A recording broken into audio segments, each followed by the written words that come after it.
you do not understand white supremacy, what it is, and how it works, everything else that you do understand will confuse you. In all of these 9 areas of activity, economics, education, entertainment, labor, law, politics, religion, sex, and war. Anywhere on the planet, minute by minute, day by day, all of the time, all of the time, all of the time. Well, good morning, and welcome to the first edition of the Counter Racist Code Show with Mr. Neely Fuller Jr. I am your co-host, Mr. Bobby. And we'd like to start off by saying thank you for tuning in to today's program.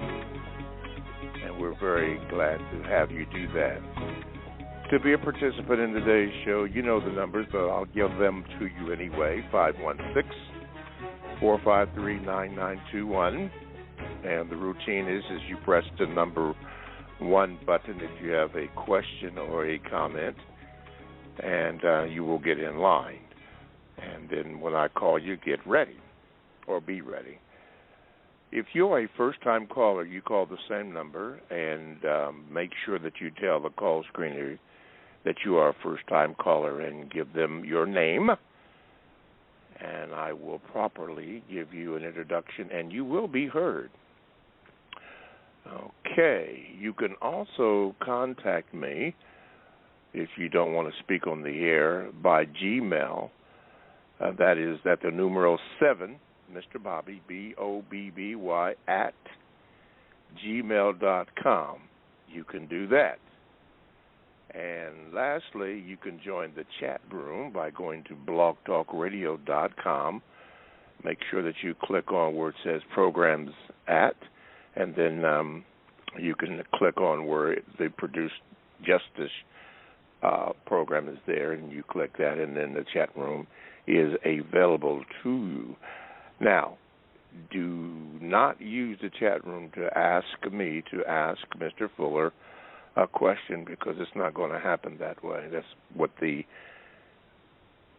primary number is for, and the Gmail.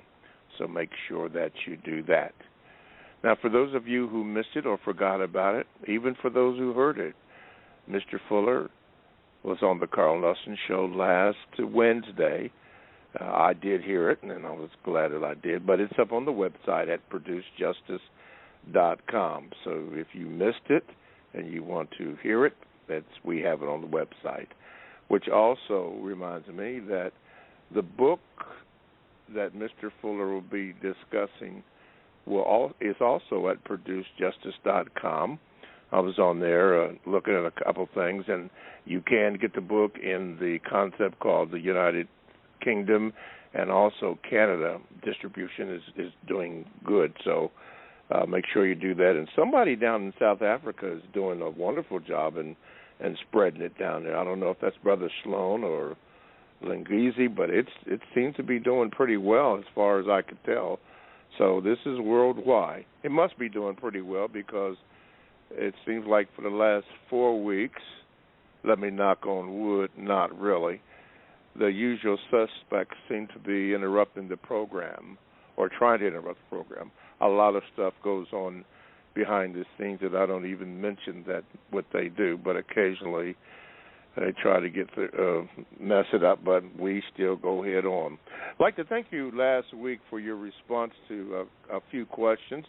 And the response was overwhelming concerning Without Sanctuary. I was surprised and very proud of the fact that many people have heard about it and read that book and know all about the lynchings and so forth. If you haven't got that or know anything about it, it's called Without Sanctuary by James Allen. It's a pretty good documentary. It was on C-SPAN. You can Google that up and look at that. Very, very good. Learning more and more about what happened to us here in this concept called the United States. Yeah. Okay. Let's see here. We got books. Yeah. Oh, yeah, that's right. Books, at producejustice.com. Make sure you do that.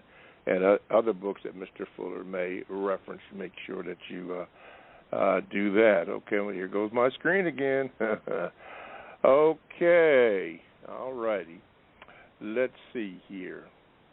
I believe that is all. So let's kick this baby off. First of all, let me introduce to some and present to others Mr. Neely Fuller, Jr. Mr. Fuller, as customary, I usually say, and we'll do it again on this program, good morning, and how are you? Good morning. I'm still learning. Okay, you're still learning. Okay, for those new to the program, we have a segment that we call the Thoughts and Expressions on the Mind of Neely Fuller, Jr. Mr. Fuller, today being May the 2nd, 2023, what is on your mind this morning? Well, there's several things, but yesterday was what you call May Day, and that usually refers to, during that day, traditionally, there's a so-called holiday or holy day that deals with the working class. And I was just kind of looking through the word guide that people can go to by going to producejustice.com, and that's the compensatory codified word guide, and it describes the working class as non-existent in that frame of reference. It's not a class. They're just working people. And all people work. Babies work before they come into the world. Sometimes I've heard of people who are carrying babies, the mothers of babies, say that the baby kicks. So kicking takes work. So even before the baby takes its first breath, the baby is already active, already working. That's the work that the baby does, because babies are limited in the things that they can do, particularly before what we call their birth, the actual introduction into the world by inhaling air, and then the baby is considered to be alive. But even before the baby is considered to be alive, the baby is already working, apparently. It's something to think about anyway. And so when you talk about people in general, working class, all people work. It's just a matter of what they get in return for the work. Because work, what is work for? Work is supposed to be producing something. So it's just something to think about when you think about, is there such a thing as a working class? According to the word guide, the compensatory codified word guide, no such thing as a working class. It's just working people. And people are either working constructively or non-constructively. It's one or the other. No such thing as in between. Any kind of work is going to produce a constructive result or a non-constructive result. So it's just something to think about as a base. Because that's what the compensatory code is about, looking at things differently, the same things. And who came up with the idea for a working class? Well, that's the working class. That's over there where those working class people dwell. Well, why are you having a working class? A class of people called working class when everybody works, either constructively or non-constructively. So it might have something to do with what you're going to get for the work that you are doing. Sometimes people will say, oh, well, that's drudge work, or something like that.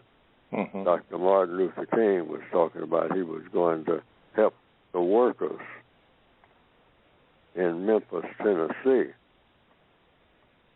Well, there were a so-called class of workers called sanitation workers who were not considered to be very important people. But take another look at that. Sanitation workers not being very important people. Well, now, if the sanitation workers are not doing sanitation work, what happens in any setting, particularly big cities, when sanitation workers are looked upon as somebody who is not very important, not essential, not what you might call another slang term that needs to be looked into, and that is responders. Mm-hmm. You have all kind of terms now for people. And we need to look at all terms. And then another thing I was also thinking about is we had this, starting this month, I believe, you have Asian Islander, Pacific Islander categories of people. That's supposed to be a racial category. Pacific Islanders, that's a racial category. What about Atlantic Islanders? I understand there are islands in the Atlantic. Is that a racial category too? I understand there are some places that sometimes call islands, Barbados, Jamaica. Yeah, I understand it's a place called Jamaica that's supposed to be an island. Is that mentioned? That's in the Atlantic. So that's a whole category of people that are going to be passed over, or is that a category of people that are going to be added to the list? And for what purpose? Why are we having these different categories? Racial categories is what they started out to be in 1860. Now I think there's about 21 categories, racial categories. And what is all that about? In order to do what? There's some things that are on my mind. Okay. All righty. Yeah, speaking about the Atlantic, I have a friend that is from the islands, and he told me, which I couldn't believe or didn't believe. I guess I'd been educated improperly or misinformed. He told me that there are 7,000 islands in the Bahamas, which I was not aware of. Okay. Anyway, let's go to the phone lines. And, boy, long time for this person. Helen B., get ready, because you're in the NYC. Well, it says New York, so let's see if I can get you on. Get ready, Helen. I'll get ready to push the button for you. And you are on with Mr. Fuller. Good morning, Helen B. Good morning. Peaceful greetings, Mr. Bobby, and to Mr. Fuller. My question today, Mr. Fuller, what do you call it when white people mistreat other white people? And I'd like to stay on the line.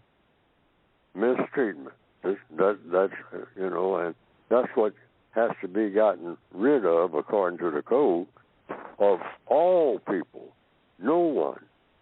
It's called a thing, and there's one word for it, according to the code, justice.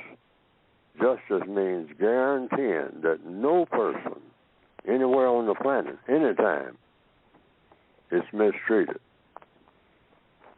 And the other part of that word, in definition, First part is no person guaranteed, no person is mistreated, and guaranteed, got to be a guarantee, that the person that needs help the most gets the most constructive help in all 9 areas of activity: economics, education, entertainment, labor, law, politics, religion, sex, and war.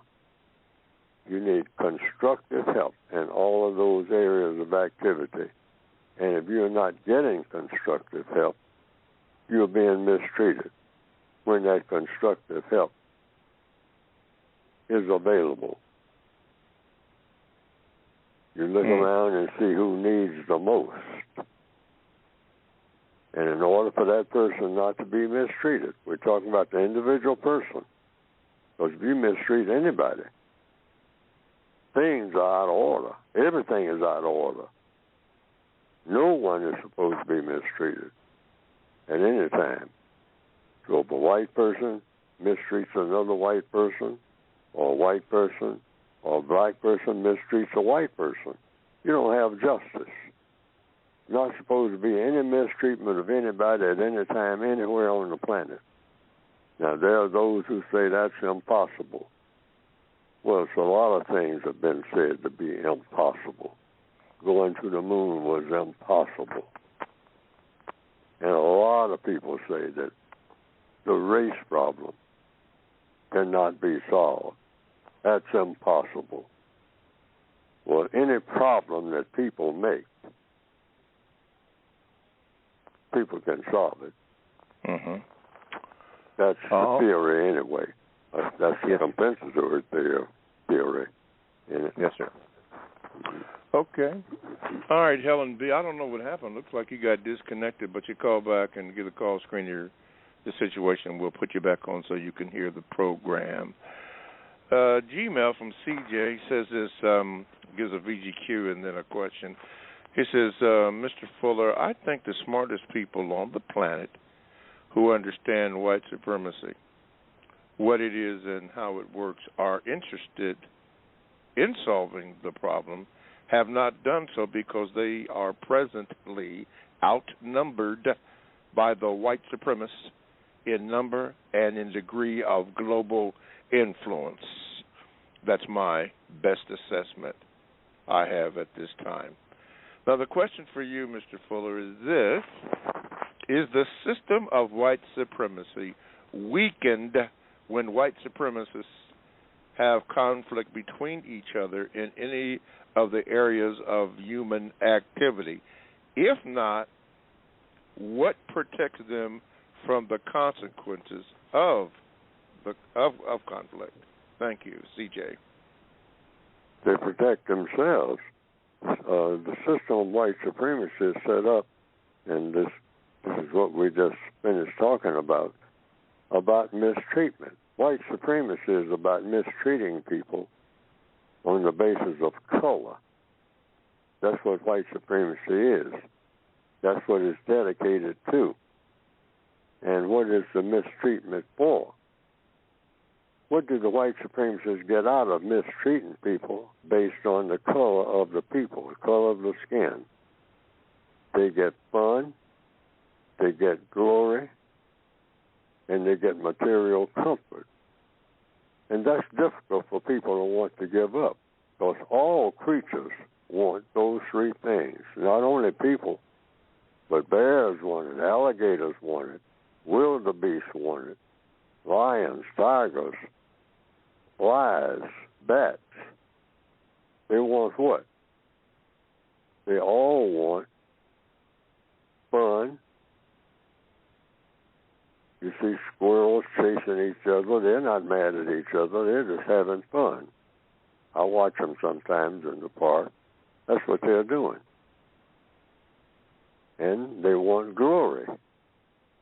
All creatures, people, all animals, glory. What is glory? Be well thought of by somebody somewhere. People get very angry when nobody's paying them any attention. People like attention. Babies like attention. They cry. When you pick them up, they say, oh, now we're getting somewhere. You know, I'm getting noticed. That's babies want a little bit of glory, you know, and material comfort. See, when you hold the baby kind of likes that. And people, as they get older, they say, you know, a male with a female, and then you got the extensions of that now and all like that. You know, hold me. See, that's baby state again. Hey, put your arms around me. What's wrong? I mean, if we're going to dance, I like to dance close. Some people like to dance close, meaning they like that comfort, that feeling, that going back to babyhood again. That's why sometimes a male will say, call his girlfriend, what? Baby. Hey, baby, let me hold you. Yeah, you can hold me. You know, cozy. I feel warmer. See, going back into the womb again. All right? So that's what racism is all about. The white supremacists figured out, on the basis of denouncing people based on their color, we can get fun, we can get glory, and we can get material comfort wholesale. So they tried it out. Somebody thought of that. Those people have been thinking of how do you get fun, glory, and comfort, and material comfort from the time you're born. That's what you want. All creatures.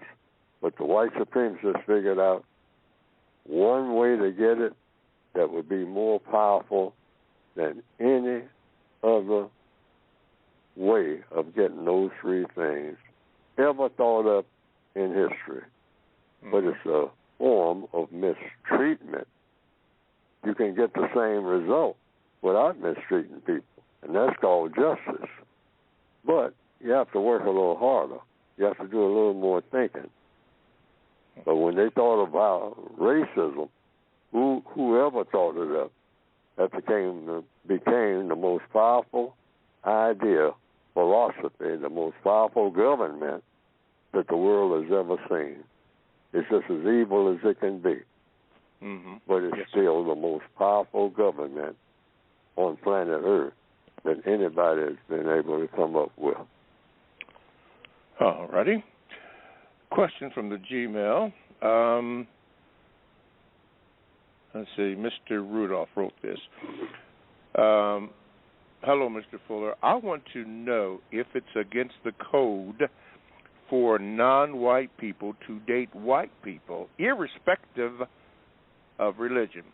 The reason I'm asking is that I had a Middle Eastern non-white female who was of the Muslim faith who flirted with me in high school, and the majority of my relatives are Christians that oppose dating those of different religions, but don't care if the person is of a different race, specifically whites dating non-whites. Thanks. Well, there's a lot of convolution there, according to the code. For one thing, the code says, practice your religion. Otherwise, get another religion. Because if you don't do that, you come across as what they call, in general conversation, a hypocrite.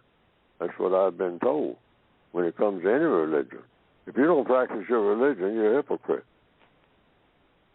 Because people either practice their religion, and the only way to have a religion is to practice it, all of the requirements. I've never heard of a religion that didn't have requirements. So the system of white supremacy, by the way, according to the code, and this is not in what you call popular conversation, but according to the counter-racist code, the strongest religion on planet Earth in 2023 is the system of white supremacy. Now, what is a religion? A strong belief backed up by action. That's the compensatory definition, which is in the word guide, of what a religion is. Now, when it comes to Christianity and Islam, it's just one question. Is it correct according to the rules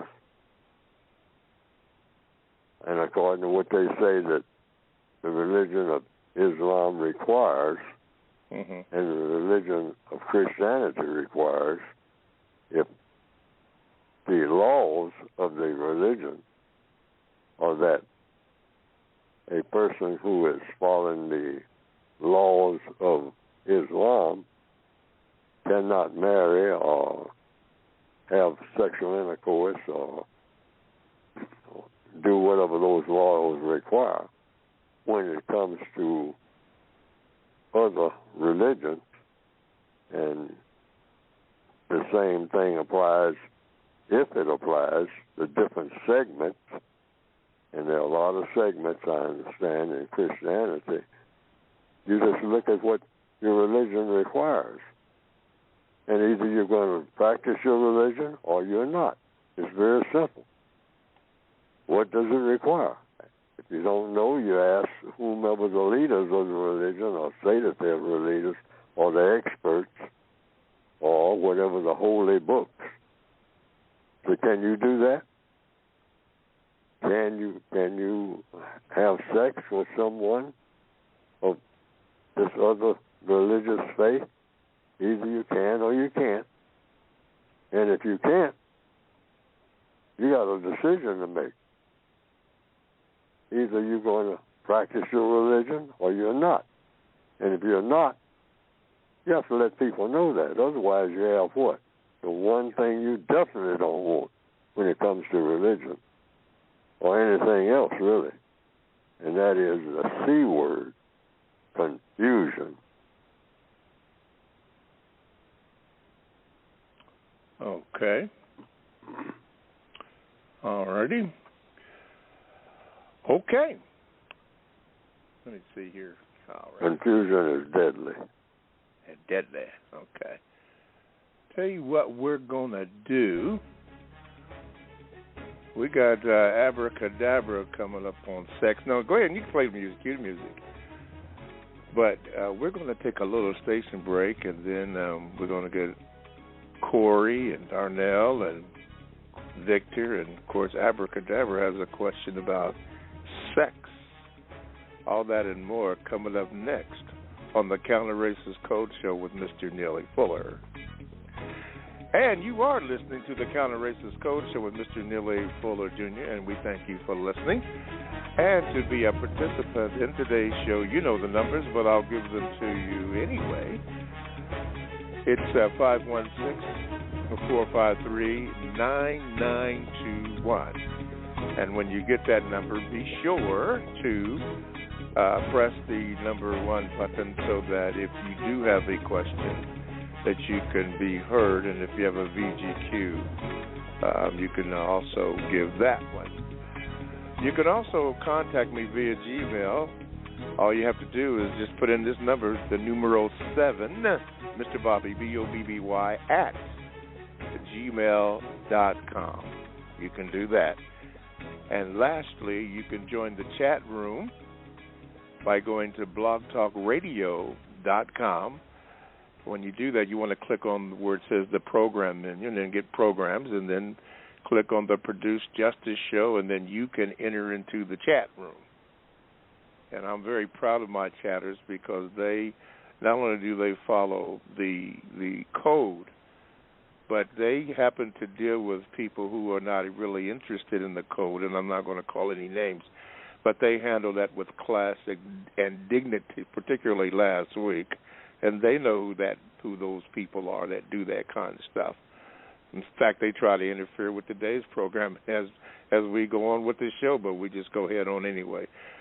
And also, I'm very proud of the chatters because I brought up a book and a documentary called Without Sanctuary, and I want to say I was really astonished that a great many of the people on the chat not only had the book but knew about it.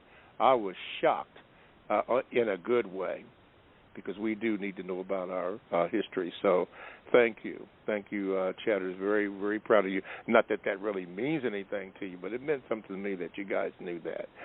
Don't forget all the books and materials that Mr. Fuller talks about, particularly his book, The United Independent Compensatory Code System Concept, can be obtained by going to producejustice.com, producejustice.com. And for those who did miss last week's show with Mr. Fuller on the Carl Nelson show, it is up on our website, so you can view that. I viewed it. It was good.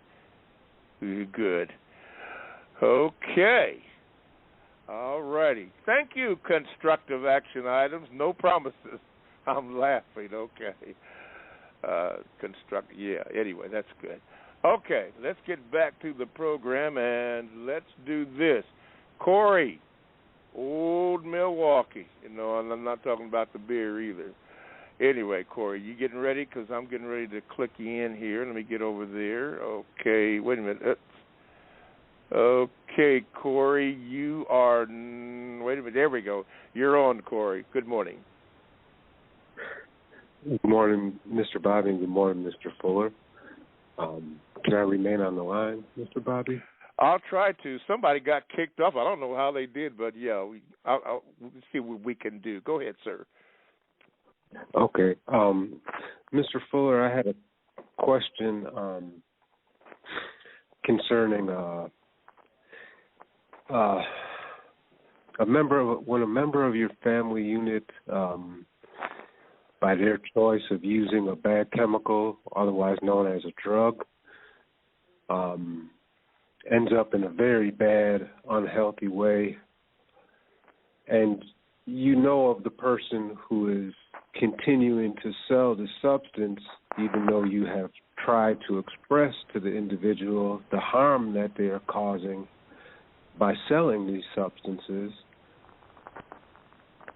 is there another step to take? Is it considered snitching or something bad to contact law enforcement to intervene when this is affecting your care unit directly, and potentially costing someone their life? So what do you do to try to stop this harmful behavior of the person who continues to promote and push these bad chemicals?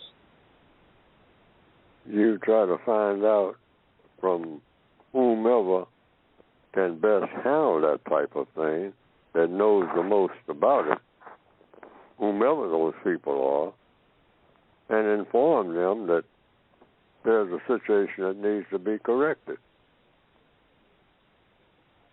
And there are a lot of what you call people who are familiar with the use of drugs and what to do about it when someone is on it. I guess that's what I've been told, and that's what I would do. I would just try to get information, all the information I can. What is the best thing to do? Just like what you're asking me. You just start finding out. And many people, millions of people, have been harmed by the use of what is called quote-unquote drugs. So you find out, well, some people have said I was cured, I was helped, or something like that. And by now, because what they call drugs have been around a very long time, there are many people, some of them call themselves agencies, that take care of that. So you just get all the information you possibly can for whomever. What phone numbers do you call if it's somebody that you can use a telephone as a contact, or what persons do you see that know the most about it and what they have done, that step by step, that has done the most to correct the situation. And sometimes what you call groups of people or agencies, different type of names, that's what I have heard. I've never had the experience of having to correct a situation like that, but that's what I would do. According to the code, that's the compensatory way.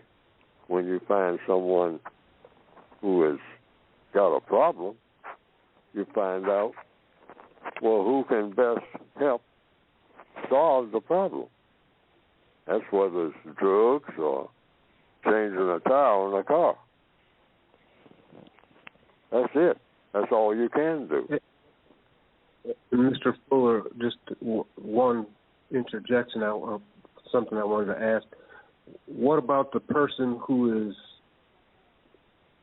delivering the harm to the person? If you know the person who's selling the bad stuff, and you try to talk to them and say, hey, this is why you shouldn't do that, but they still continue to do it, and it has this type of negative impact on part of your care unit, what about that part of it? Do you try to do anything with that individual who's spreading this poison? I wouldn't. I would. If the individual, whatever the individual says they're going to do or not going to do, you can just say, well, I'm going to try to help the person that needs help the most, because that's your focus. And so then you get with someone, like I said before, if the person says, I don't want to talk to you anymore about that, then you say, well, I will talk to somebody who can help the person that needs help. See, the whole thing is to put the focus on the person that needs help. And whomever is going to take care of that will take care of all the rest of it, presumably. I mean, because for one thing, you don't want to escalate conflict. You just point out, this person needs help. This person, I'm bringing this person to you. You people who say that you're all set up to help the person. So this is what I'm trying to do. I'm trying to bring this person who needs the help, if the person will agree, or if you can get them to agree to at least talk to someone who can help them, and just talk directly to the people who are going to provide the help. And if they ask you about anything else, you'll say, well, the only anything else that I know is to bring this person to you, because you say that you can help this person in a way that nobody else can.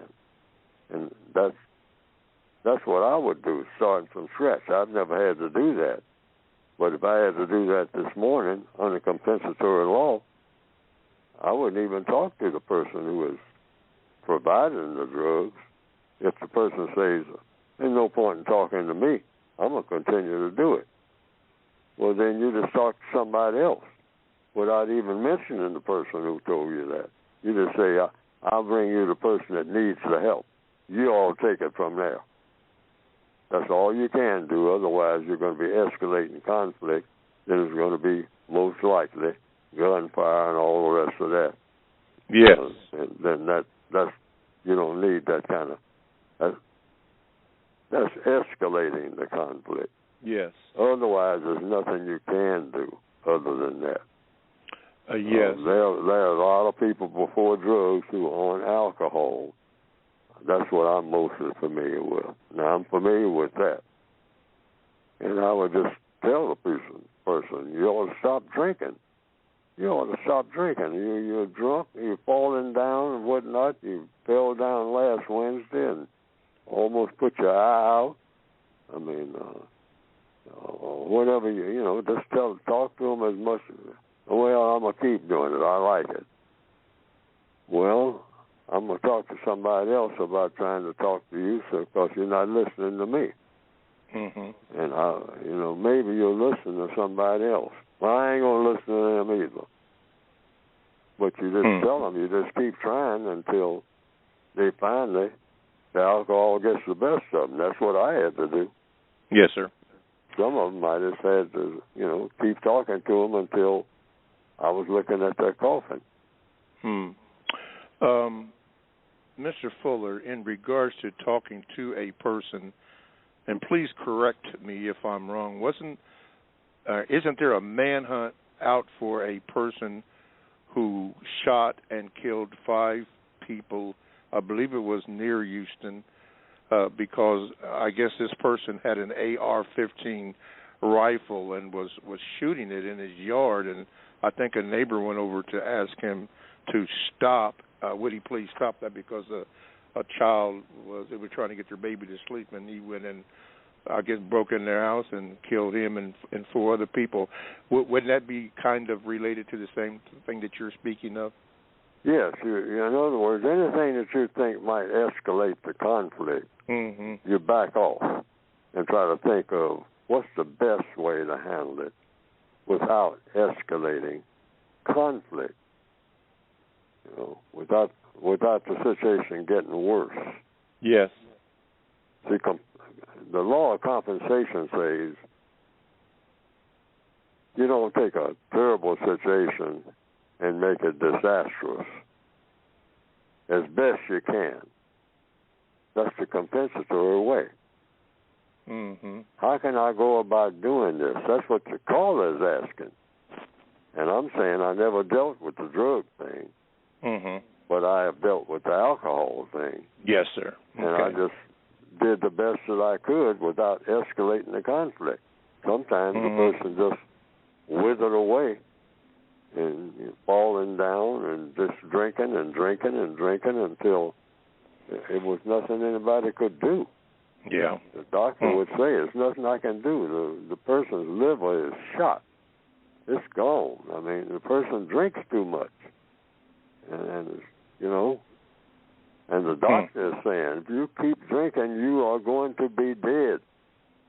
Yes. The person says, well, I'll just have to be dead. And that is exactly what happened. The person is dead.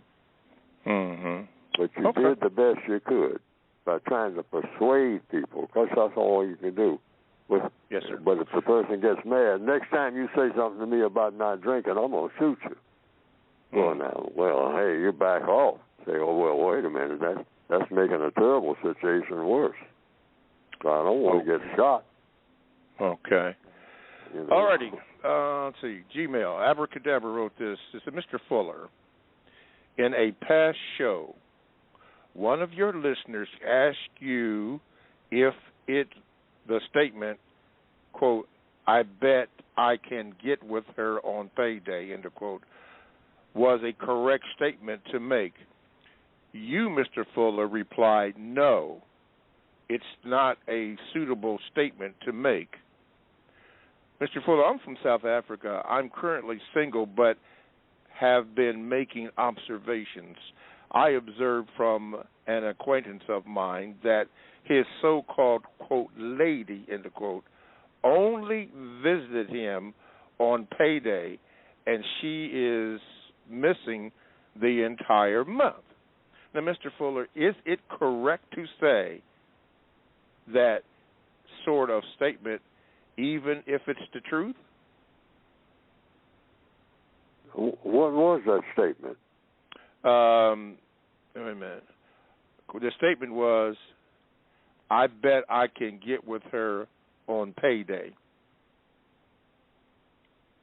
Oh, well, it sounds like a statement of fact. If that is a fact and he chose us to make the statement, it just shows he just made the statement. He said, that is his codified procedure for dealing with the situation, I guess. Or he can just, if what that means is not clear to whomever the person said it to, the compensatory way is just to ask for an explanation of what it means.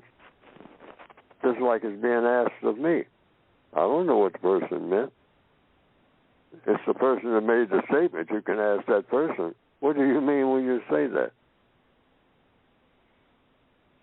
And And what's supposed to be the constructive result? Because those are the two words that everybody on the planet should want to know about anything that anybody is doing. Mm-hmm. Or if you're going to be involved in it. What's going to be the constructive result? That's the key to everything, universally, everywhere on the planet, every minute of the day. Any move that anybody makes, the main question might be 1,000 questions, but the main one, what's going to be the constructive result? Because if somebody can't tell you what the constructive result's going to be, that's a danger sign right there. Okay. And that applies to everybody, every minute of the day, anywhere on the planet, in regards to anything, relationships of any kind. All righty. Let's go back to the phone lines, and let's go to New York. Okay, Darnell, get ready. Here we go. See if we can get you in here. Darnell, we have you on. Good morning. Hello? Said we have you on. Oh, good morning, Mr. Bobby. Good morning, Mr. Fuller. Good morning, sir. Yeah. Mr. Fuller, I was wondering, why does it seem that the victims of the system of white supremacy only consider having a code after something tragic happens? That's the best time to start. I mean, you learn better. The compensatory code just means you have a problem. How do you solve it? In the best possible manner. That's all the whole code is about. What's the best way to go about solving the problem so that you get the best, most constructive result? CR, constructive result. Constructive result. You can listen to a person might talk for 3 hours. You say, well, okay, what do you do that will produce the most constructive result that anybody in a million years will ever receive, if you can think that far ahead? By doing this, and this will get the most constructive result that anybody who does this will ever get in a million years. That should be your goal if you just want to throw out a time frame for it. So this is the best way to go about handling this situation for anybody. Ever. Mm-hmm. As far ahead as you can see. It'll work. It'll work. When you latch onto it and don't turn loose. When you come up with what you think and put it to a test. That's the best way. Say, I'm going to try this. I'm going to try that. That's a compensatory way. That's what learning is all about. That's why I always say I'm still learning. Trying to do things that will get the most constructive result. The most constructive result. You might do 15 or 20 things. Mm-hmm. And it gets a constructive result. You might try 20 things, and all 20 of those, come up with a constructive result. But out of the 20, you try to fine-tune it, as they say. That's what the compensatory process is all about. And what do you mean by that? You got 20 ways that you can handle this situation, and all of them will work. But you want the best of the 20. And once you get the best, you can bypass all the rest. The other 19, you can remember them, but you don't have to make a big deal out of them, because you're going for the most constructive result, the most efficient way. Okay. Like improving the tires on a car, The tires that they have nowadays on vehicles are not like the ones that came out in 1920. No, sir. Different type of tire altogether. Mm-hmm. You used to have a thing called the inner tube. You don't have those anymore. Those are Not long anymore. gone. Boy, you brought up something there. Speaking about going back, Mr. Fuller, now it's time to talk about your book. Yes. In talking about the book, I was just talking about the book. And that is, a lot of the things that I'm saying, like I started off talking about working class. That's in the guidebook about word guides, how you use words. What is the working class? Whether or not you even use that term. If you don't use that term, then to compensate, what term do you use? What questions do you ask when people talk about the working class? Do you ask any questions at all? And that's what the guide, the compensatory code, is mostly about asking questions. And it gives a lot of ideas, I hope, the book. And why do I call it the compensatory code? Because it makes up for other things I don't think have been written or talked about in the way that I'm talking about it. That's compensatory. And that's even explained, what the word compensatory means within the context of what I'm writing. And what is a code? What is a code for? Why call something a code? And I explain all of that in the book itself. And I will just say that I wrote the book to compensate for books that weren't out here saying the things that I was thinking about. I started off writing what I write to compensate for books that I thought needed to be written and weren't being written, because I was looking for, where is a book that will tell me what to do about this race problem as an individual person? I was looking for a book like that.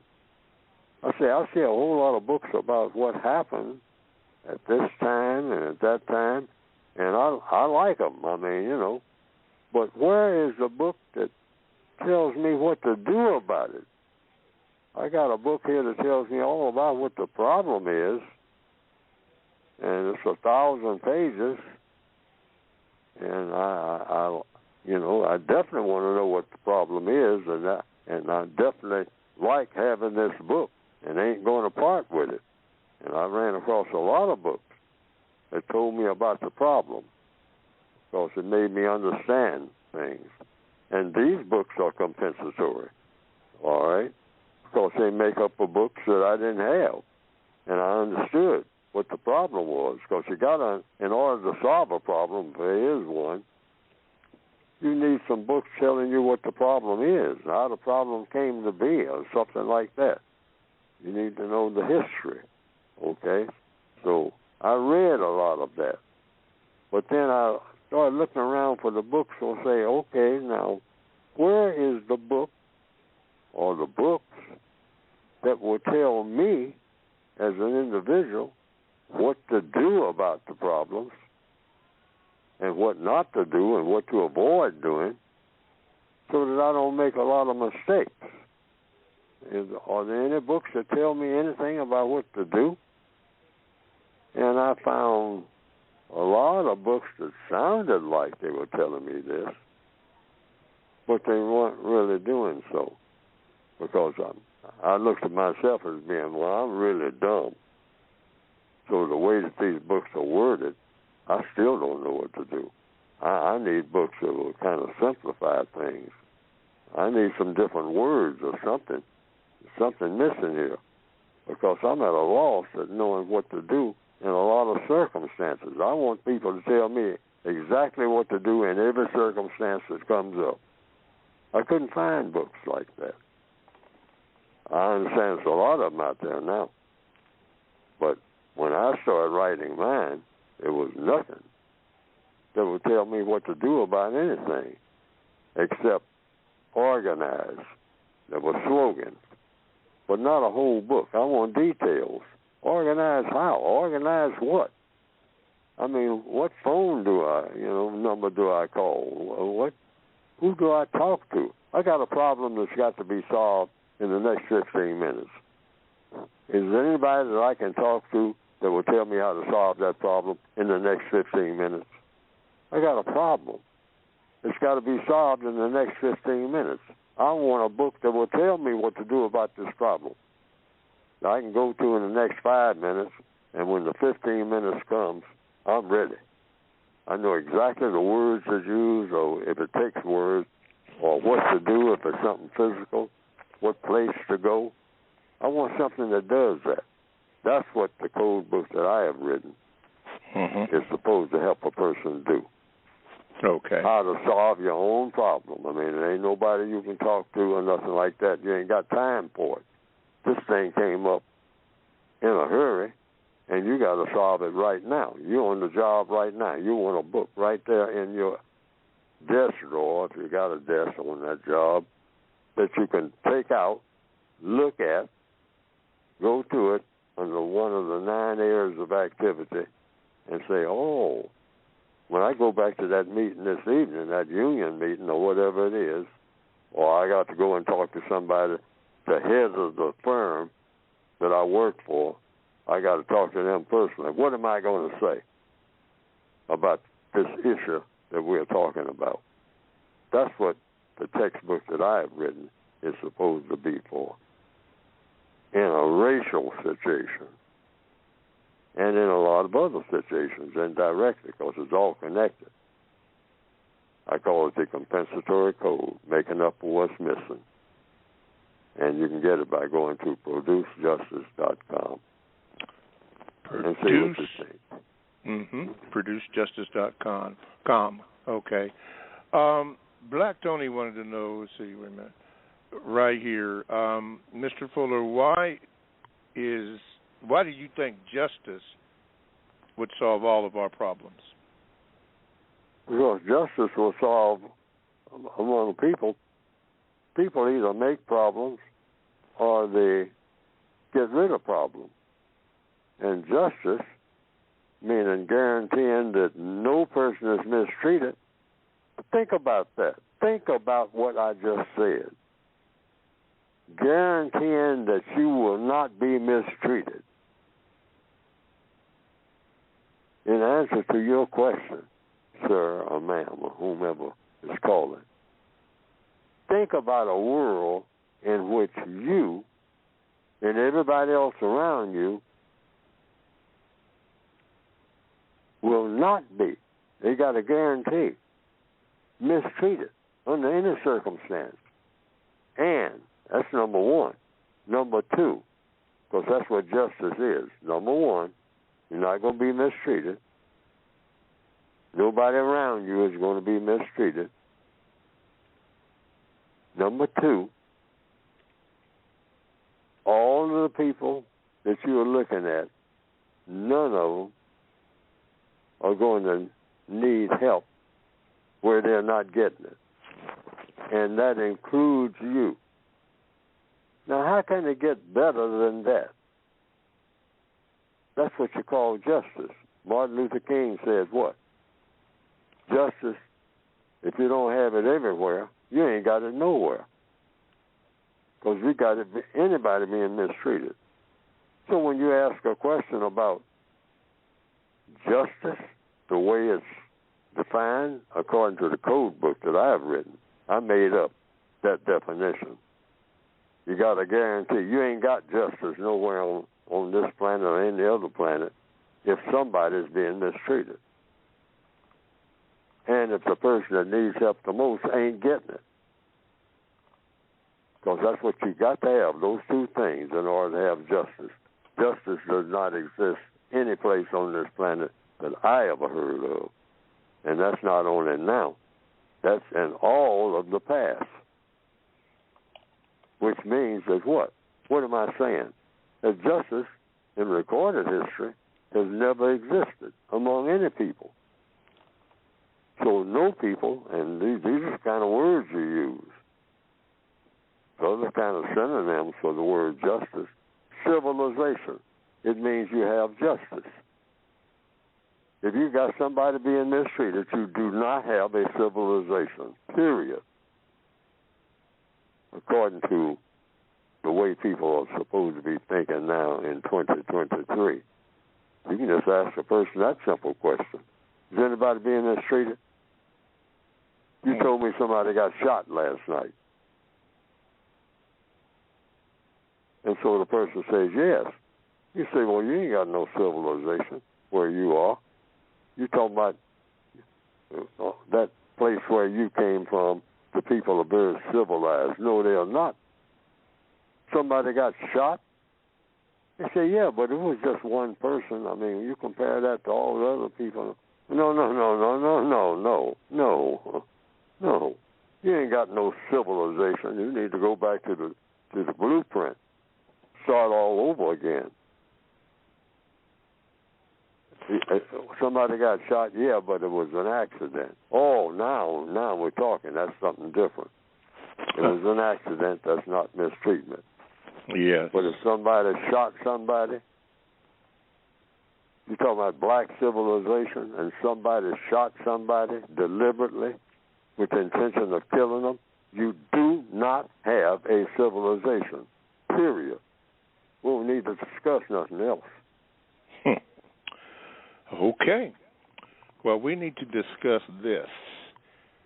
We and you have been listening to the Counter Racist Code Show with Mr. Neely Fuller and the conclusion of the first hour. So for those who have to say bye-bye for now, hopefully you'll get to hear us next week. But for those who will be around, you know what I say, stick and stay, don't go away. We have another hour of the concept coming up in 5 seconds.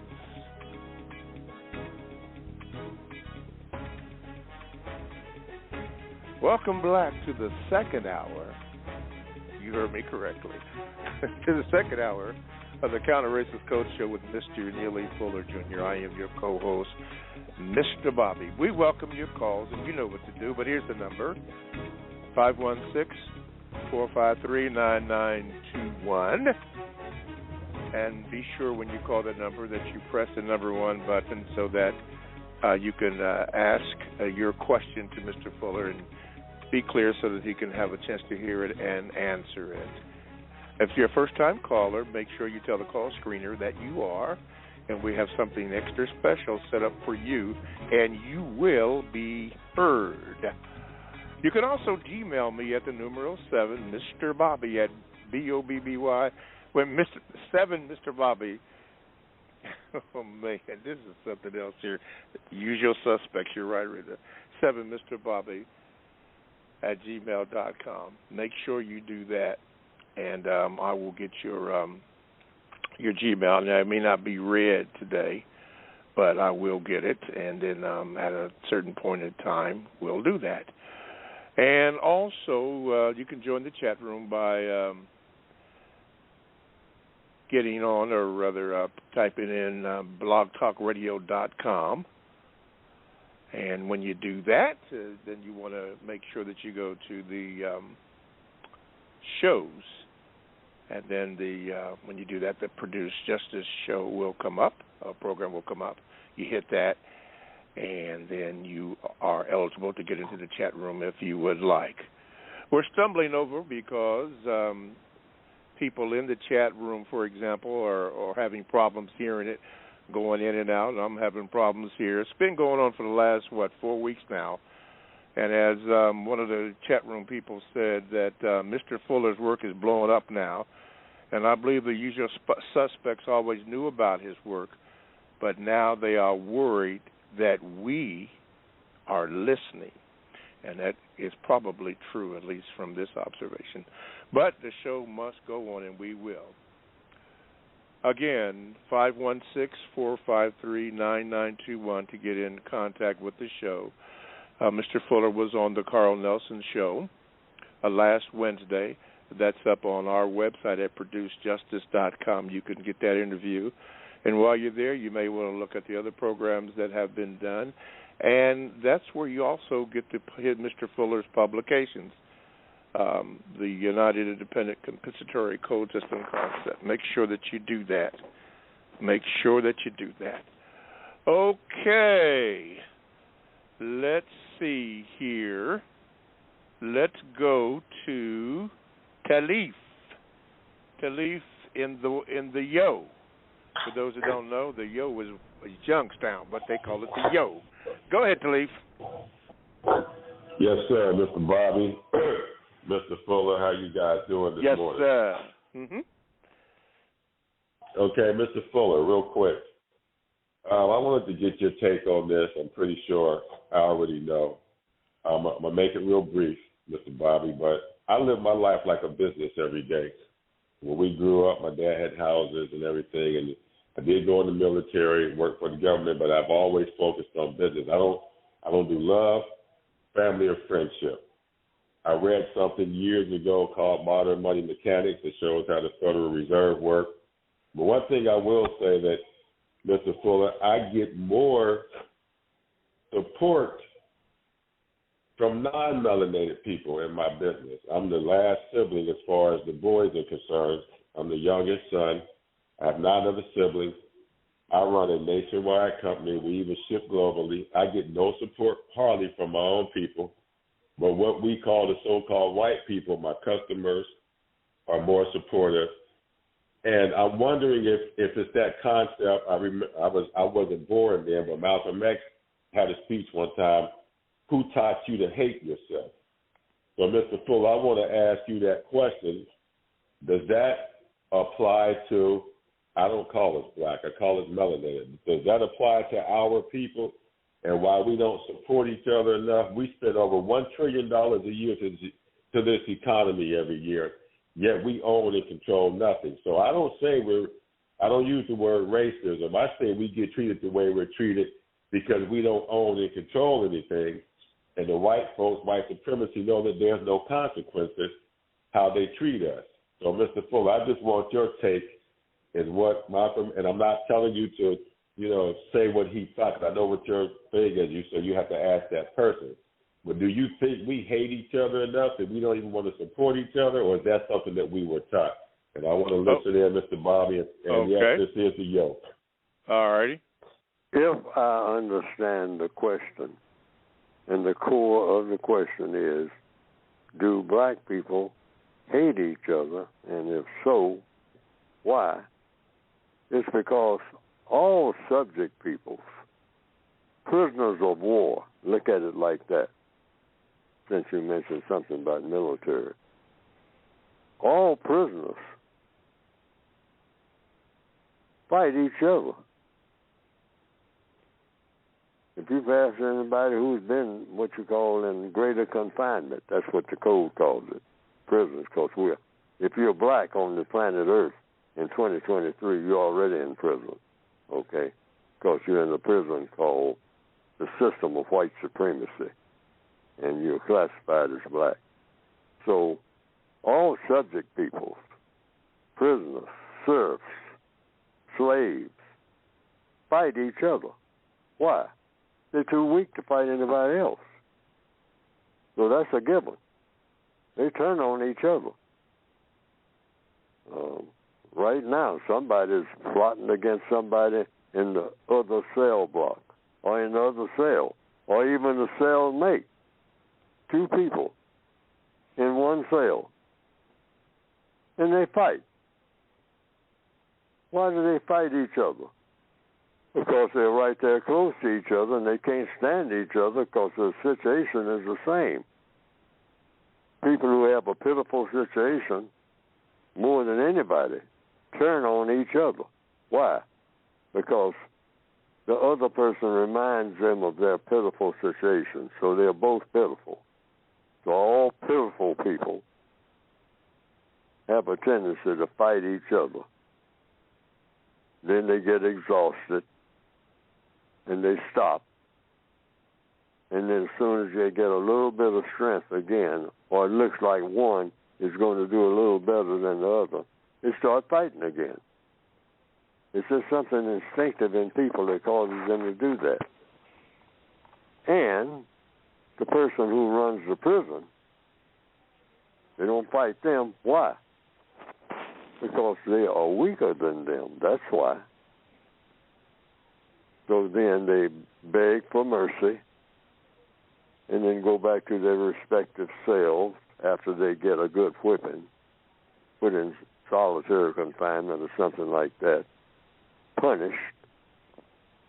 And after a while, they fight again. So the worst black people situation is either in mind or body. That's why the death rate among black people keeps going up,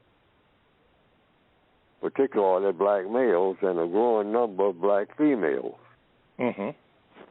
Out of just despair and just can't stand their situation and whatnot. They look at each other and say, you remind me of myself, and I can't stand myself because I can't stand my condition. And when I look at you, you look just like me, and you're in the same condition I'm in, and I hate you. Because you remind me, I don't see nothing pleasant going on around me. And none of the people around me are pleasant. And I ain't going to be pleasant either, because they are being unpleasant. Yes, sir. So it feeds on itself, and it keeps getting worse and worse. You have to change the whole situation, meaning getting rid of the system of white supremacy, the black people, in order to change that. People have asked me, what does the code say about black people harming each other? They say they're going to keep harming each other as long as you have the system of white supremacy. If you got a system where everybody is getting justice, it doesn't get no better than that. But you can't have justice and white supremacy on the same planet at the same time. It doesn't work. It simply will not.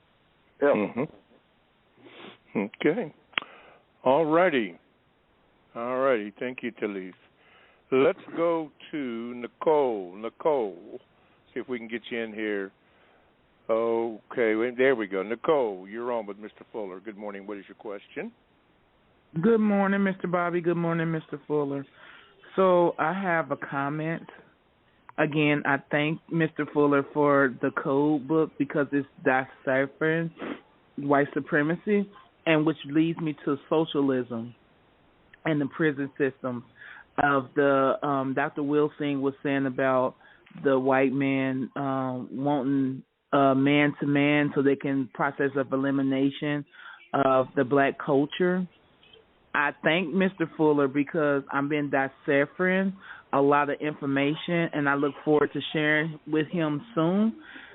So my grandson has said, I think I said this last week about the third world, that we all living in the third. If we are the third world from the sun, we all are living in the third world, which to me, I'm incorporating that in my studies lately with Dr. Neely Fuller's, I can never say that word, his book about the 9 areas of life and what that looks like and how they are pushing us into another enslavement with drugs and sexuality, education. So I'm grateful today. Today's my birthday, so I'm grateful today to be on and to uncovering the new information I uncovered, and I look forward to sharing with y'all soon. So have a great day. All righty. Thank you, Nicole. Thank you. Before I get to you, Victor, interesting Gmail I just received, Mr. Fuller, says this. I'm purposely not going to give the name yet, but anyway, this person said this, Mr. Fuller.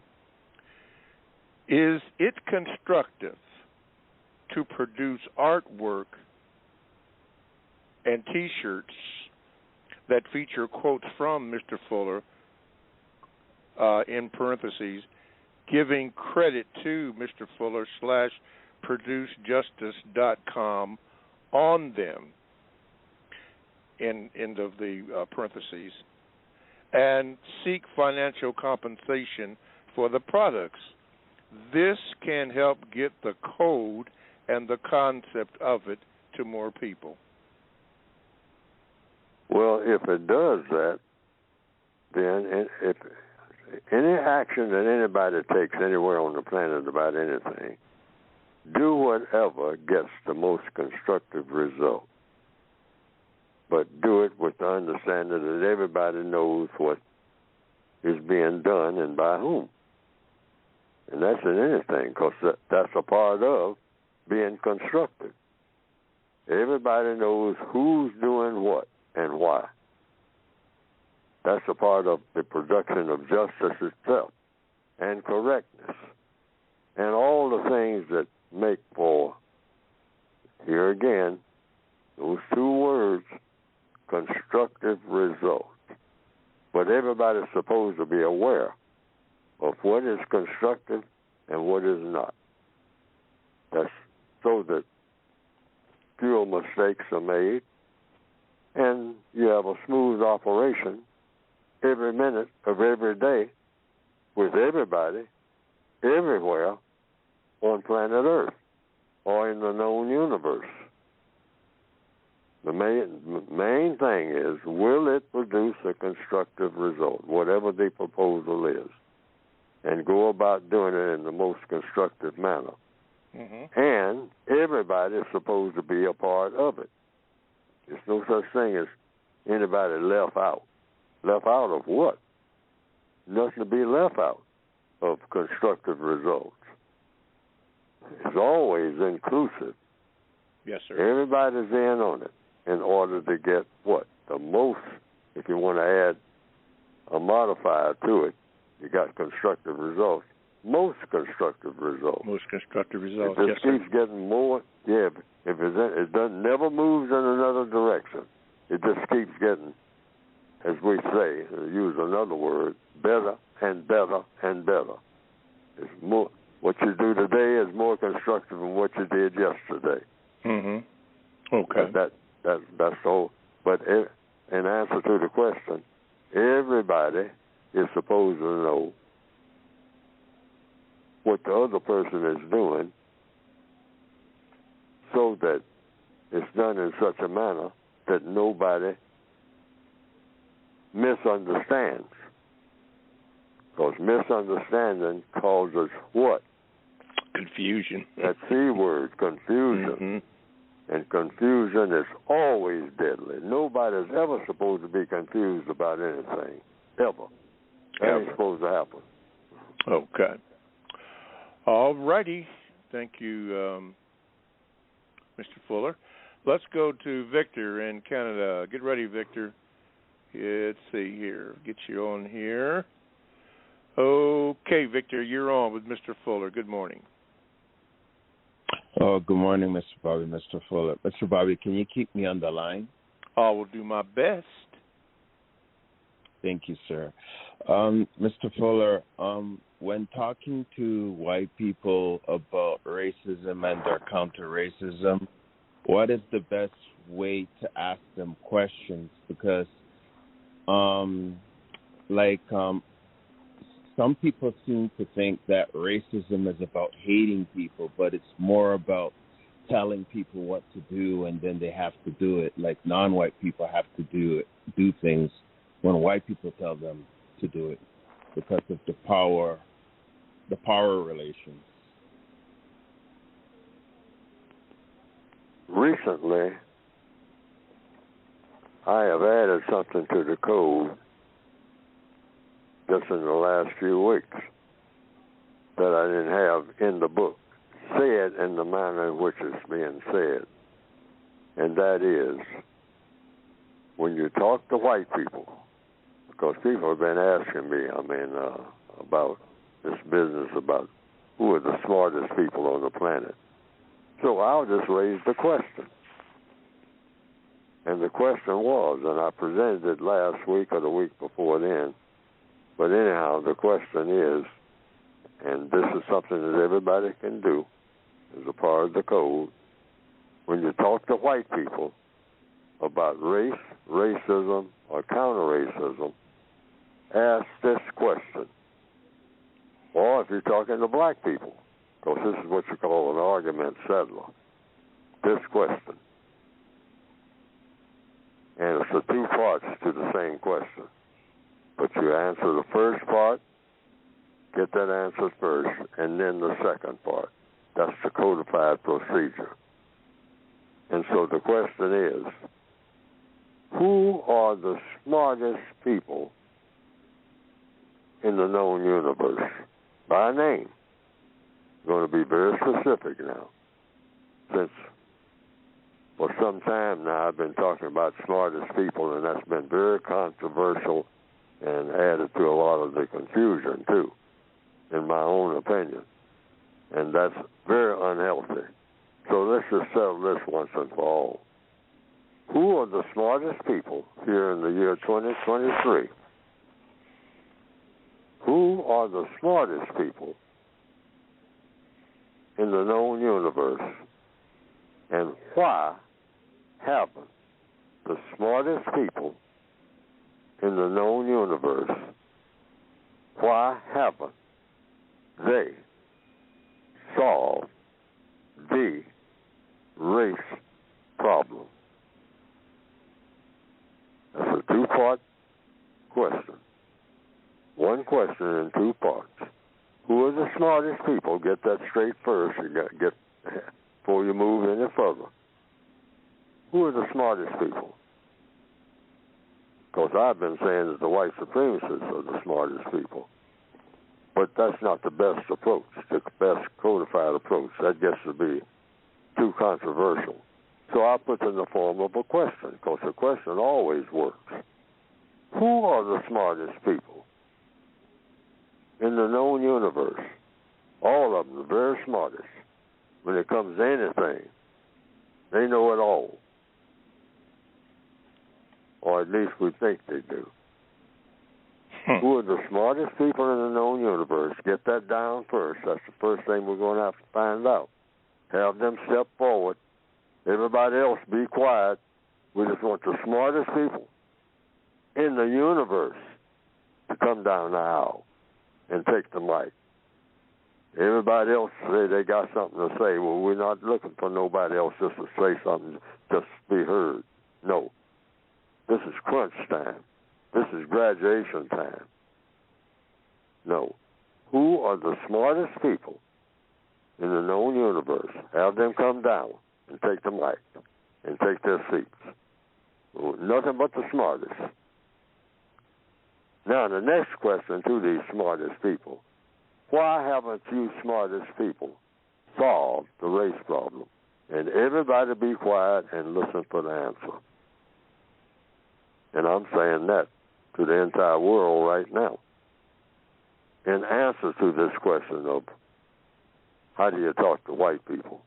That's what we want to know. We want white when you're talking to white people or when you're talking to black people.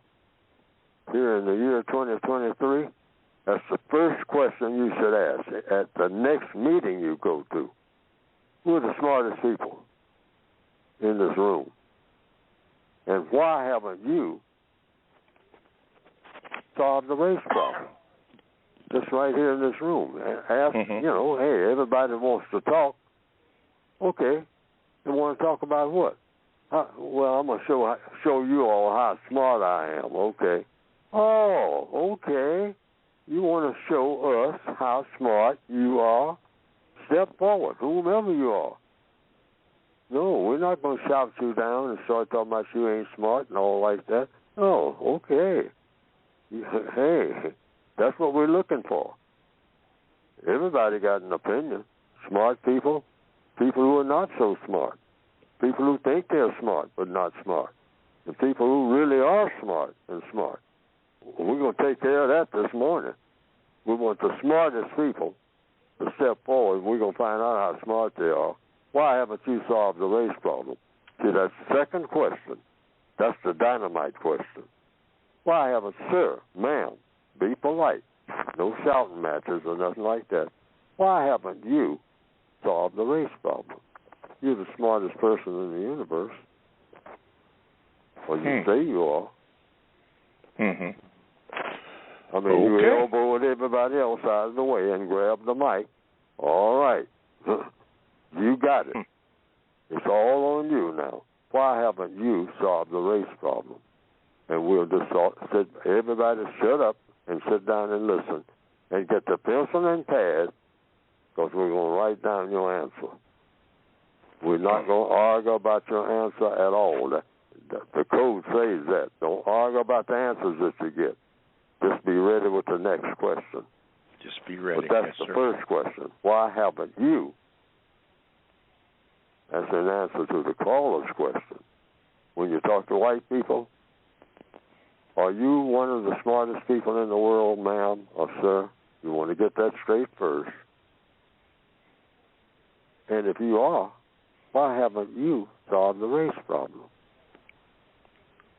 And I'm going to write down your answer, whatever it is, because I'm going to tell everybody what you said.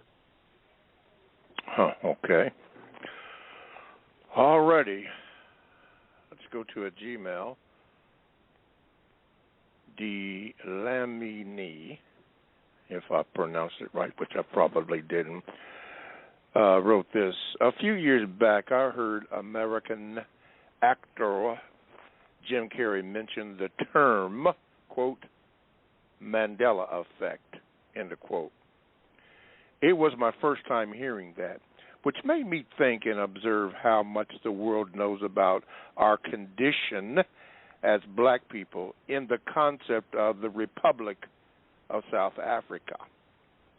It scares me to see that we are ignorant of our condition, yet people understand it and are just quietly observing and exploiting us.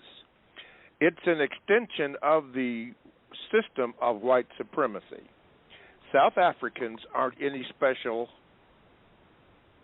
than any person in the world. So please excuse me for referring to SA. South Africa is important to the white supremacy system due to its geographical positioning connects the East to the West. Now, I'd like to refer the listeners and you, Mr. Fuller, to the movie entitled, quote, The Truman Show, end of quote. And finally, Mr. Fuller, your book has helped me through trying times, and I want to thank you. Mr. Fuller, have you ever heard of the Mandela effect? And if you never have until now. Until now. And maybe somebody can print it out and put it on producejustice.com. If it's not, doesn't take up too many pages. If there's a definition for it, that's the first thing I look for, is a definition. And then I'll learn something, because I never heard of it. I'm still learning. I never heard of the Mandela effect. But if it's something that somebody thinks I ought to know about, and I certainly ought to know about it if it has anything to do with racism, counter-racism, or justice, I want to know about it. Okay. I just briefly Googled it, and it says here that the Mandela effect is a phenomenon that makes us question even the most mundane memories from the past. In June of 2019, the famed New York Times crossword puzzle made it the theme and defined it as, quote, a recent refinement of false memory that typically refers to pop culture or current event references, end of quote. Named by paranormal researcher Fiona Broom, is basically remembering something that doesn't match with historical records. The Mandela effect. Yeah, I've never heard of that too. Maybe some of the Gmailers, have. Okay, let's do this. Yeah, let's break it. You are listening to the Counter Racist Code Show with Mr. Neely Fuller Jr. And we do thank you. We have about 30 minutes remaining in today's program, being May the 2nd, 2023. So we thank you for tuning in. Now, if you do have a question, all you have to do is this number, which is 516-453-9921, and you can press the number 1 button if you have a question, or you can just listen to the show. You can also email me at the numeral 7, Mr. Bobby at gmail.com. I will get that and give you a little symbol that I have it. Or you can also join the chatters in the chat room by going to blogtalkradio.com. You want to make sure that you click on programs, and when you do that, the Produced Justice show is available for you. You click on that, and the chat room icon is there, and you can get into the chat room. Let's see. Don't forget, for those who have, there's some new people that just came on, Mr. Fuller's interview on the Carl Nelson Show is up on the website. I was told that this morning, but I also listened to it on the ProduceJustice.com website. 2-hour interview that Mr. Fuller had with Carl Nelson. It's on there. And also on there are all the books that you could get, the United Independent Compensatory Code System Concept. Make sure you do that. I think that is it for that. Okay. Let's go back to the phone lines, and it looks like it's Anthony and Nashville. Let's see if we can get you in here. Okay. Wait, wow, there we go. Anthony, you're on with Mr. Fuller. What is your question?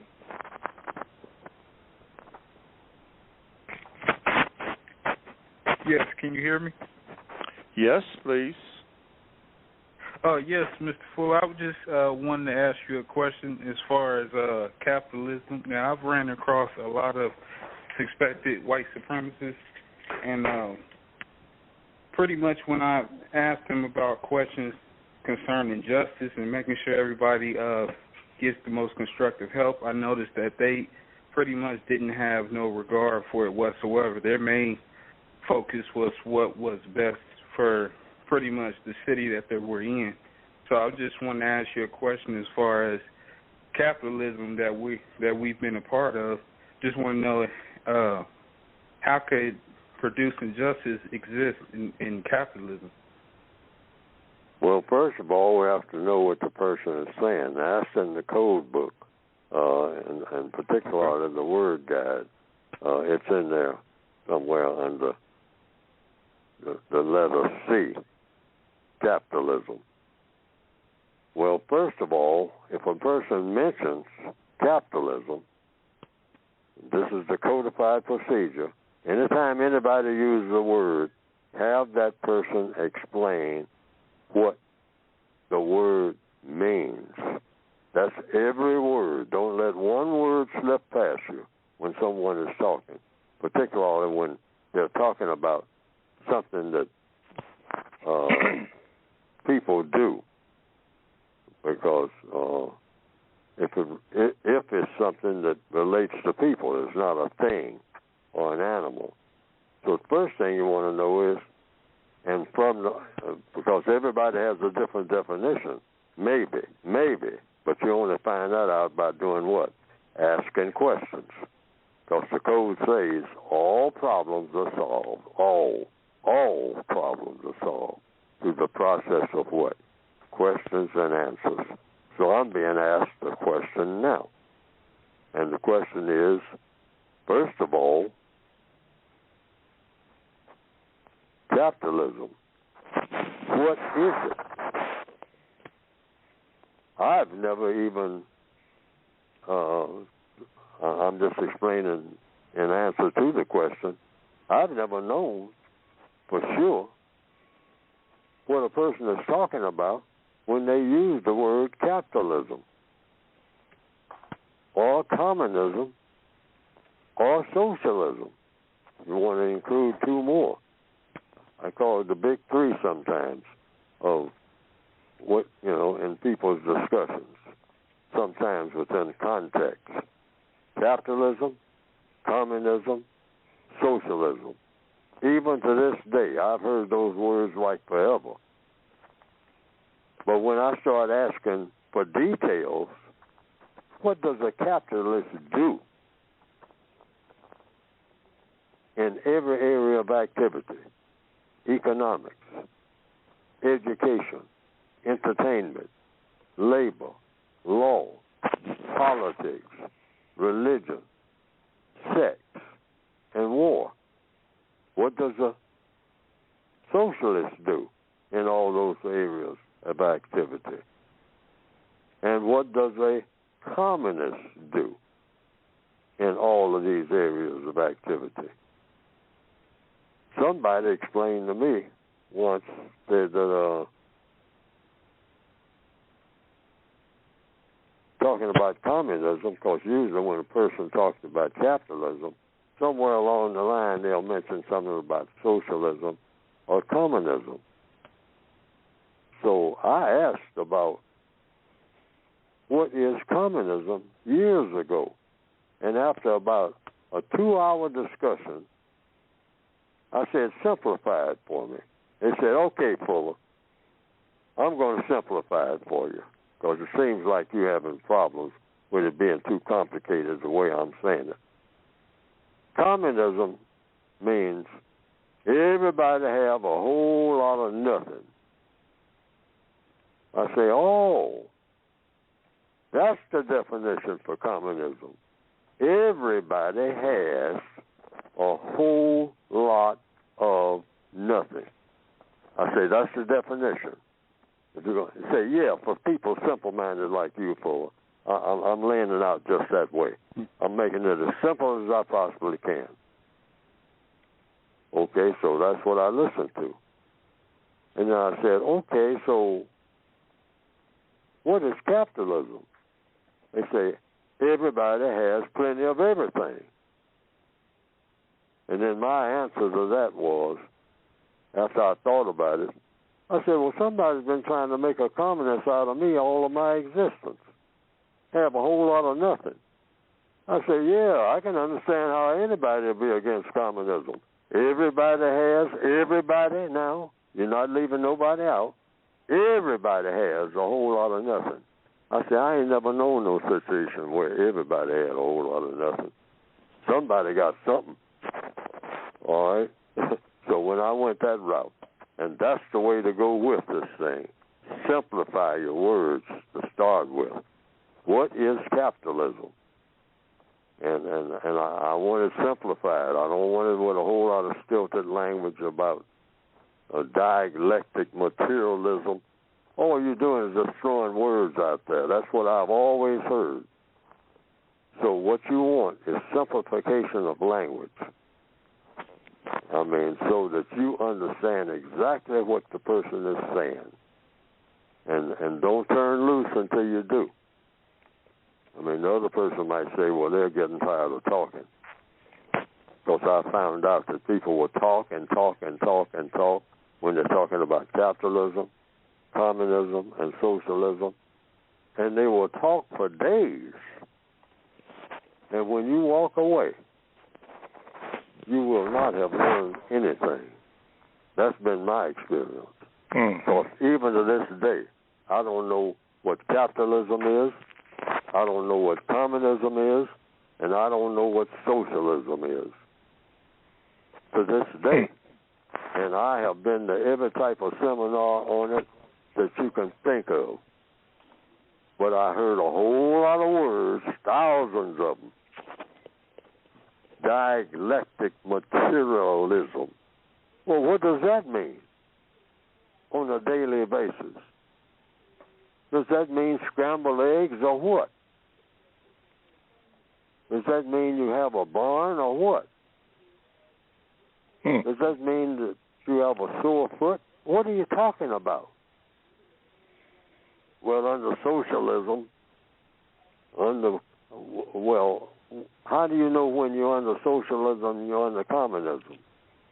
And what is this thing called nationalist socialism, called Nazism? But that word socialist is in there. It's always the word socialist, communist, and capitalist. some kind of way. But when they start explaining it, that's been my experience, I walk away more confused than I was before.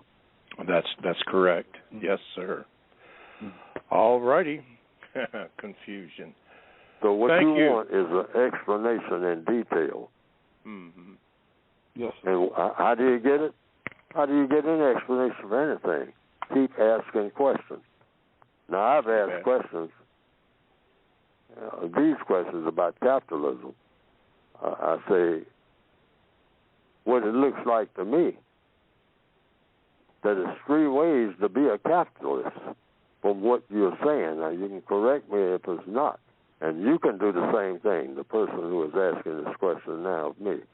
When I talk to people about capitalism, and they start giving me all this talk that I don't understand what the answer is, what they're saying, I say, from what I understand so far, and get them to correct me if I'm incorrect, there's three ways to become a capitalist.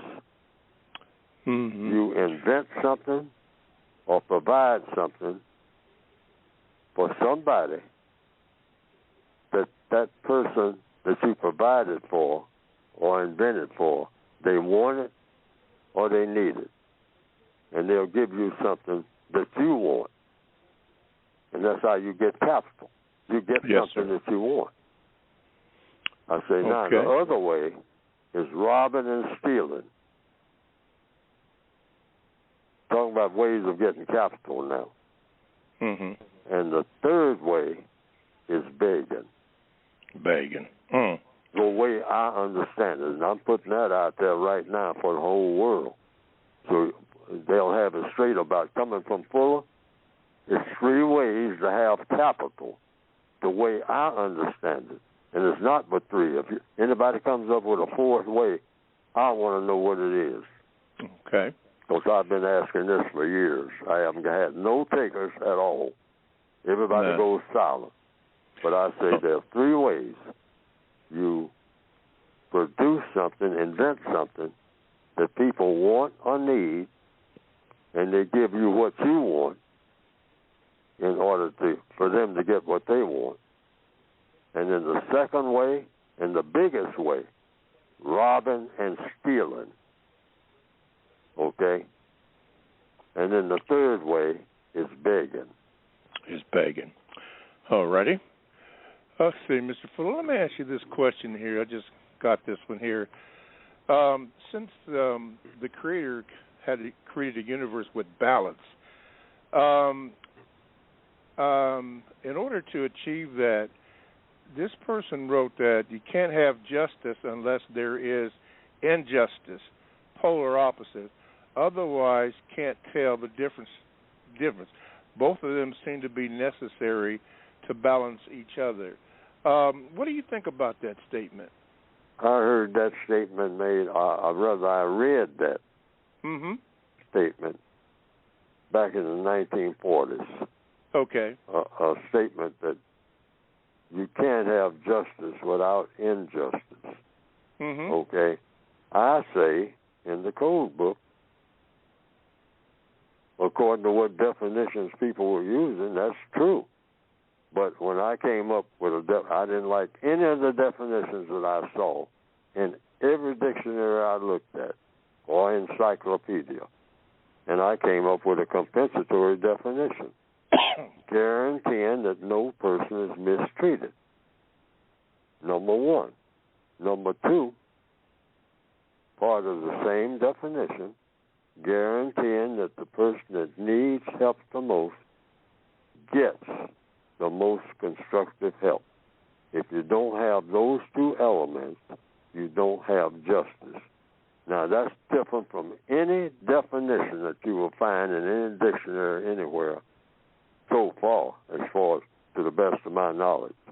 That's why I invented that definition. That came from me. That's in the code book. You won't find that definition by anybody anywhere else, I don't think. And if anybody comes up with a better definition than the one that I just gave, I want to know what it is because I'm going to adopt it. Okay. All righty. Let's go to Wendell in South Carolina. Wendell, South Carolina, you're in with Mr. Fuller. What is your question? Hello. Mr. Fuller, I believe I heard you spoke about someone gave you some information in the past about something you could do to try to help with arthritis, and you said you tried to pass that information on to a lady that was in a doctor's office with you, and she was, I think, like screaming in pain. So you passed the information to her? I remember. Sir. I'm asking, can you pass that information to me today, sir? That's one question I have, and I have a second question. Well, the experience that I had with a lady who had it, I mean, her fingers would bend back so, and I would grab her hand and try to hold her fingers in place. She was in terrible pain. And her toes would sometimes do the same thing. They would bend, and she couldn't stop it. And they said it was arthritis causing that. And then they said there was a word called inflammation. So then, just on a hunch, I say, what? They say there's no cure for it. You just have to endure the pain. So I asked her, they say, I asked somebody myself, what is inflammation? They say, well, inflammation has a lot to do with your diet. So then I talked to the lady and I said, what do you eat? What do you drink? And so I noticed she drank a lot of sodas all day long, particularly in the summertime when it's hot. Root beer mostly. Sodas. And so that's the information I passed on to the lady in the hospital when I was in there. I said, stop drinking sodas as a start, just on a hunch. She said, yeah, I drink a lot of sodas. And she named some brands of sodas that she drank. Mm-hmm. All right, and that's what the lady at the hospital told me. I said, well, this lady that I talked to stopped drinking sodas, and that arthritis went away. All that stuff you see when you walk into a grocery store, the first thing you look at is a whole bunch of cans. That's been my experience. They got it all up front. I mean, every type of soda you can name. You know all the name brands of sodas. Anything that we call commonly soda pop or canned soda, all that. Stop drinking it. All of it. All of it. All artificial drinks, what they call artificial. You know, artificial orange juice, all of that. Mm-hmm. Mm-hmm. Stop drinking it as a start. Now, it may not work. That's what I told the lady in the hospital. I said, but it worked for this lady. I said, in about 4 weeks, what had been plaguing her all for 20 years. I mean, it was just killing her. She was almost wanting to be dead because the pain is so awful. And so they said that, well, what your diet may be causing inflammation, and inflammation causes arthritis. Mm-hmm. But I wanted to know, asking questions, that's how you solve problems.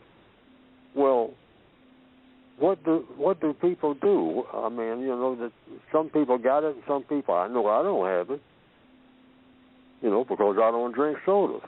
I used to, but I got it before I got arthritis and whatnot. But when she came off of that, the sodas alone, but there are other things that call inflammation. Other things, anything that causes inflammation, stop doing it. And it's in your diet. Somewhere it's in your diet. Mm-hmm. And sodas is a good place to start. What is your second question, sir? My second question is, Mr. Fuller, what's your opinion on why the white supremacists make sure out of all their prisoners, they treat black people classified as black, the worst? Why do they give it to us the worst? They make sure of that. Because they chose to. See, they're scientists. They just do what works best. They say, we'll get the darkest skinned people, and we'll have a pecking order, so that even among the dark skinned people, they will fight among themselves. Therefore, we have less fighting to do. It makes sense. See, everything that the white supremacists do is not based on emotion. It's based on what works. Like Solazzo said in the movie The Godfather. Tom, it's not, it's not personal. I don't hate your father. I set him up to be killed, and I'll set him up to be killed again. I mean, if he survives it. But it's not personal. I like him. He's like my father maybe. But I got to kill him. And it's not personal. I'll kill him in the worst way. And I'll cry about having to kill him. But I'm going to kill him. Why? It's good for business. Good for business. And that's how the white supremacists look at everything. Business. It's good for the business of white supremacists. Do it. Correct. I want to say something about that first statement you made in regards to that lady in the health. I saw a report yesterday that mentioned that one of the things that contributes to health is making sure that you get a good night's rest. A study was done, I forgot by what university, and they found out, I think it had to do with swelling, which I couldn't believe, but swelling of your limbs, and they mentioned that if a person, and I guess they did studies on it, they discovered that when a person got an adequate amount of rest, and I don't know how many hours that would be per night or whatever, but it did have an effect on the swelling of people, and I thought that was quite interesting. Something that simple, but it goes down to what you said about your diet regimen. What do you do? And rest is included in that diet regimen. Well, that's excellent information if it what? If it produces a constructive result. Mm-hmm. Yeah, I thought that was very interesting. Try everything that will help produce. Seeing a lot of things like that grocery store. Mm-hmm. That is where the lot of the dynamite is that destroys black people. It really is. There's sticks of dynamite all through that grocery store. So when you walk up and down those aisles, don't just grab everything that looks good. And the label on it and all like that, and the pictures that go with it. Sometimes the pictures on the can. Sometimes the can will have pictures on it, or the bottle, and none of that stuff that they have on the outside that they show you in a picture is in that bottle or that can. All that's in that bottle or that can is a whole lot of poison that's really just chemicals. It'll say orange juice. There ain't a drop of orange juice in none of it. Yeah. But they'll have a pretty picture on the outside. Beware of that. Look and see, and it'll be in small print. That's another thing. In fact, that's a slogan all over the world. Read the small print. If you can. If you can. It's one thing that people do. You will notice it. The smallest print is the ingredients. What's in it? That's the smallest. Yeah, all about, a great big picture taking up all the space. But you try to find out what's really in that can or in that bottle or in that box, and you look for the ingredients, you got to really look all over that box for an hour maybe. And then you better have about 15 pairs of glasses in order to read the ingredients. And when you read it, what it's going to say? All kind of gums and all kind of this and stuff that you ain't never heard of. Chemical names. It may not even be able to pronounce. Chemicals. Yes. There ain't no food in there at all. Nothing that's going to be nourishing. Zero. Okay. Nawab wrote, my question for the counter-racist coach, my response to Mr. Fuller's question about the smartest people in the world are, let me start off by saying that there are no smartest group of people on the planet in the traditional sense. If you ask the average white supremacist, he will tell you that based on their biased research and scientific studies that Asians are and that whites are the second smartest. Beyond that, there aren't any, quote, smart people, end of quote, in the traditional sense in every race on the planet who comprise your rocket scientists, those who come up with life-saving inventions, those who speak multiple languages, those who score high on standardized tests, etc. However, if you were to ask most of them to solve the race issue, they couldn't. And they couldn't because for most of them, their likely response would be for us to procreate with one another, live next door to each other, have more diversity workshops, and things of that sort. So in that way, they're not so smart in solving the race issue. And we sure as hell know the white supremacist is not interested in solving the race issue. It is to their benefit not to. So the better question to ask is which individual or individuals have sought to solve the race issue as opposed to which race, group, etc. has. And that individual is you, Mr. Fuller.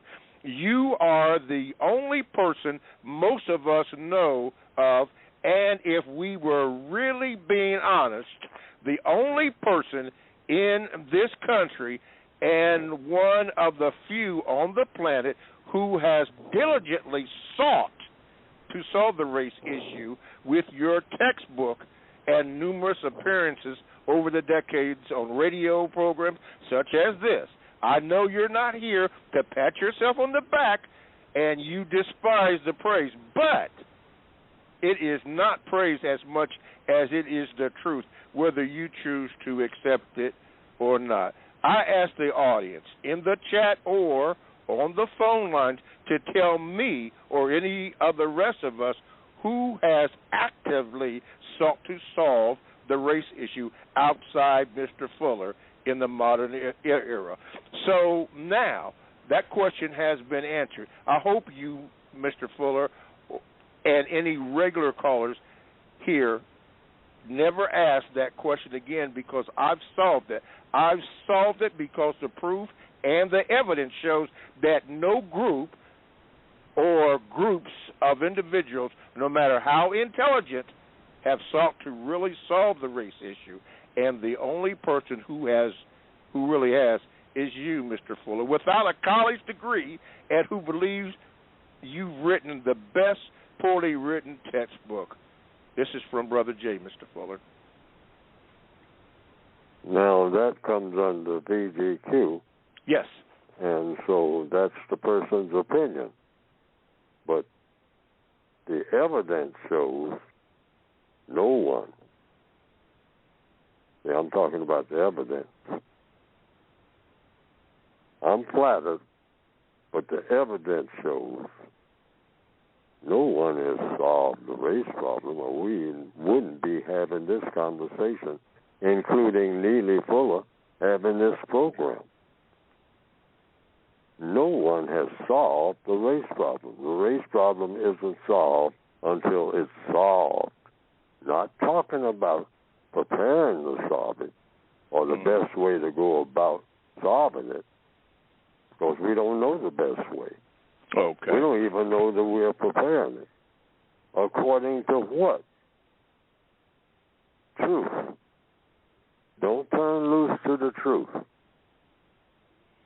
Okay. That's why in the beginning of this program today, I said that's the best question to ask anybody, because a whole lot of people will go silent when you ask that question of what's the question? I'm saying the question is very specific.